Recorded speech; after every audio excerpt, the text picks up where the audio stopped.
Hey, Marieanne here, the Crochety Clogger. Thanks for joining me today. So I thought I would come on and do, I gotta have to check the hashtag, but I'll title it right. It's Rusty's question and answer thing. There's 16 questions, and I've seen where a lot of people have been doing videos on it, but also Granny D was asking them in her life. I haven't watched anybody's video yet because Dory did it.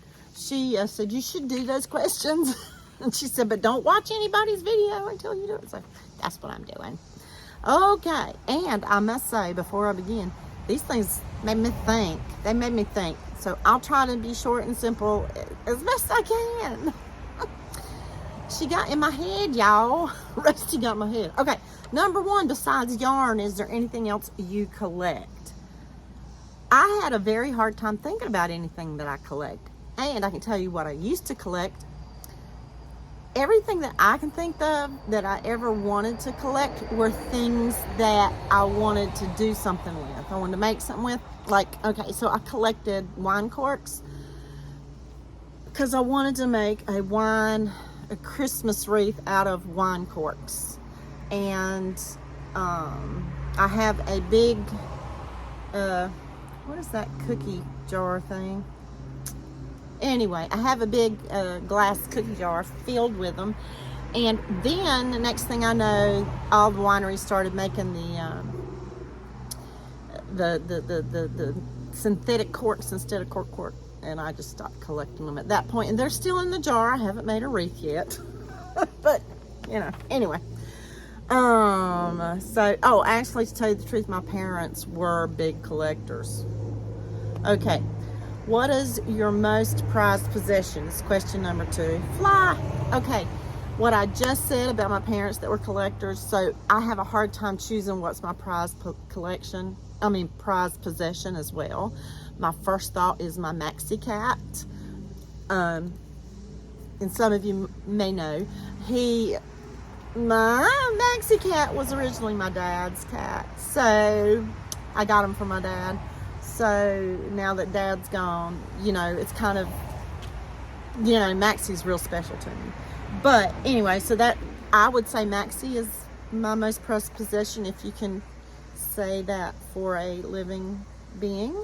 I have other prized possessions I've kept, like my family's, my parents' collections, and some of them were for me. They spoiled me. They did. I'm a spoiled brat. Mom had a doll collection that was mine, of course. The glass menagerie was mine, of course. It was hers, but you know.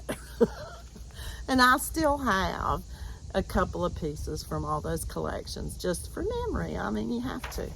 One of the things, I don't know if I'd call this a prized possession, because in my mind, prized is something that you love dearly.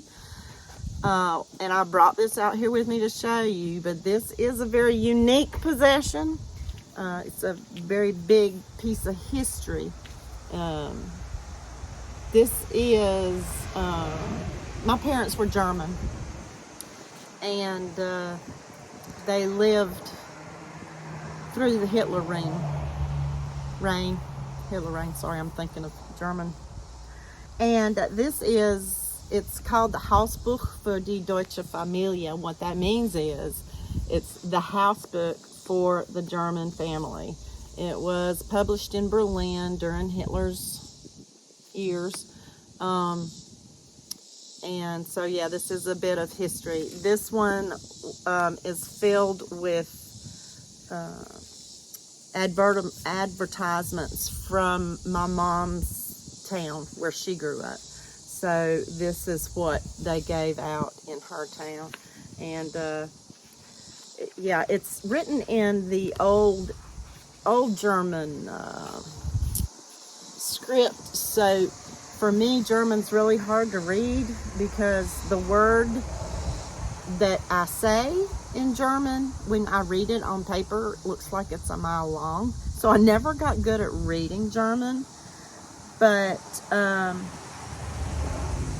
yeah, I mean, this book told you how to live. told you how to be clean, told you where you were on the pyramid of things. Like, it describes your family tree. It describes what your family tree is. In other words, lists what mixtures of German and Jewish are allowable and what are forbidden. So, yeah. As Americans, I think we all understand that we shouldn't be told how to live. But anyway.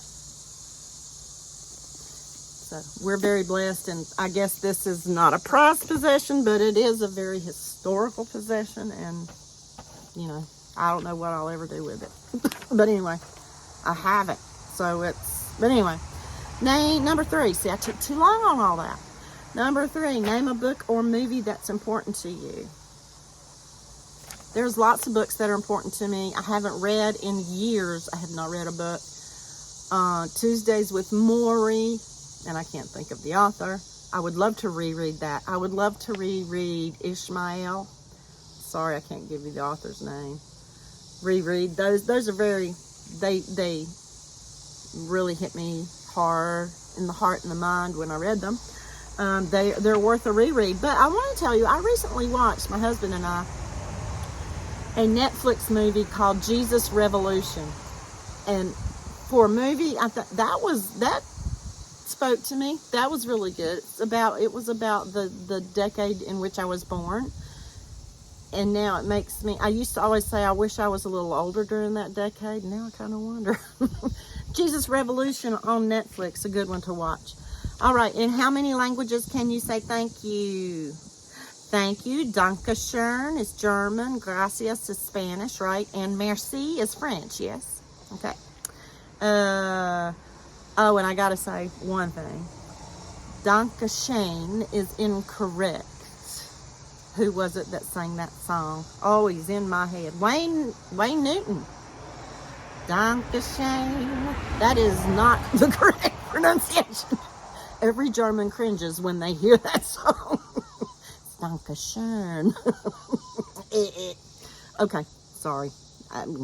What's the most interesting place you visited? See, okay, here again. Back when I was younger, in my 20s and early 30s, I spent a whole lot of money scuba diving. I got in debt, actually. So I have to say, the coolest place I ever went to, most interesting, not only for the diving, but for the scenery, the archaeology, and everything that I learned while I was there, would be in Mexico. I went diving in Cozumel, stayed on Cozumel, the island of Cozumel. But one day we took this little plane, scared me, over from Cozumel, little island hopper plane, I guess you'd call it. We went from Cozumel to the mainland, Cancun, and I think that's right, visited Chichen Itza. And Chichen Itza is the ruins, or some of the ruins, one of the ruins from the Mayan people. That was super cool from the Mayan. Oh my gosh, that was just really neat. And I was still young and healthy enough to climb that pyramid, which really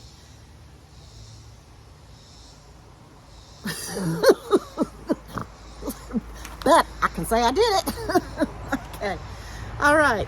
Tell us about my animal family. Well, I've already told you about Maxie Cat. He is our only animal family. He is our baby. I already told you he was my dad's cat.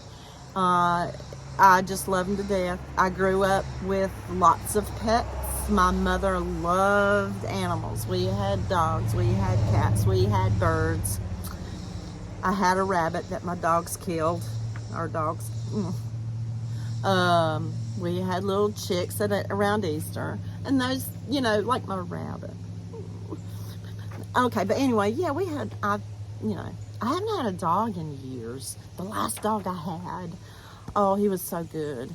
And anyway, he was a Rottweiler, but he was a good dog. I was a little bit worried when my husband at the time wanted a Rottweiler, but he was a good dog.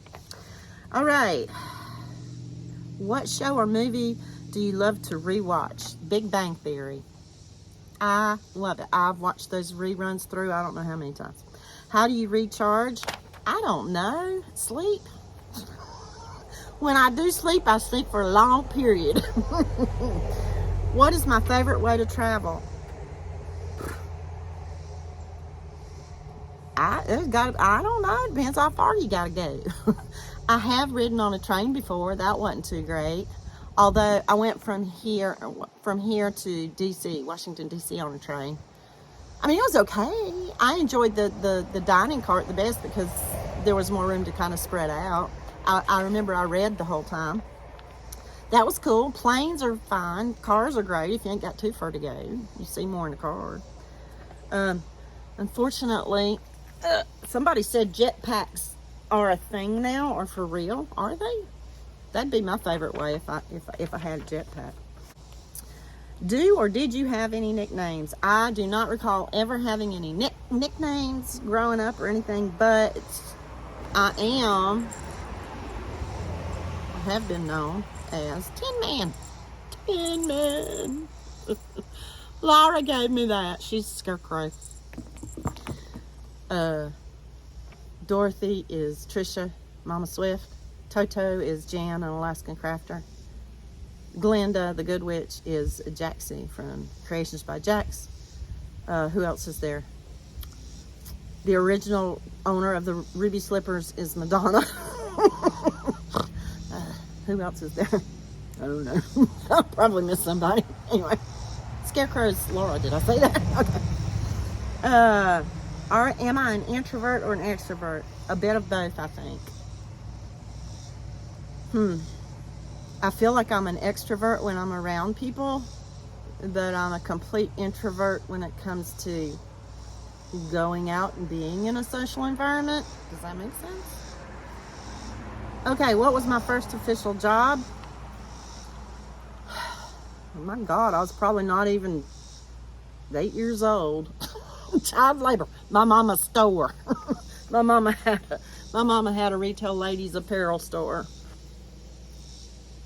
Enough said. I had plenty of other jobs, but that was my first job. First job, what to do? Take out the trash. Address envelopes. Straighten up the clothes out on the floor.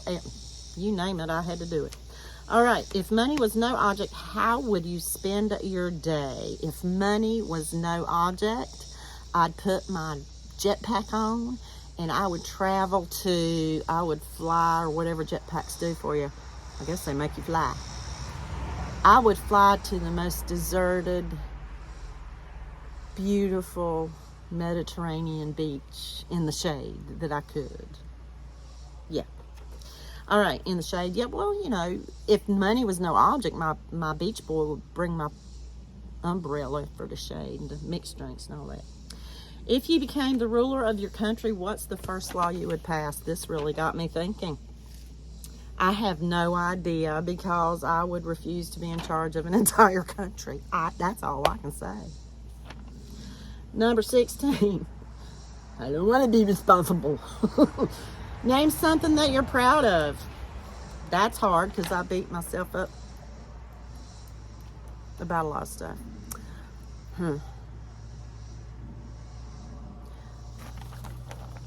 I used to own a business, and that business lasted, I co-owned the business. That business lasted for 15 years. I'm proud that it lasted for 15 years. It ended in a bad way, but it lasted in a pretty good way. I didn't make anything from it. I worked harder than,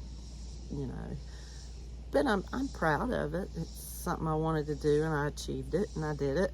I guess to say, more than that though, I am proud of my career as a dance teacher. My business was not dance teacher, it was something else, but I am proud of that because, and I'll tell you why, because I've seen so many of my students end up becoming professional in the dance industry, whether that be on stage or as teachers. and I'm seeing it, which is nice, you know. I'm seeing it in my local work, at work. So yeah, I'm proud to, full circle, I'm proud to see that happen. It's kind of bittersweet. Anyway, I think that's all the questions. And yeah, they made me think hard, and I'm sorry I took so long. Thank you for joining me, and I'll come back again soon. Love to all. Bye.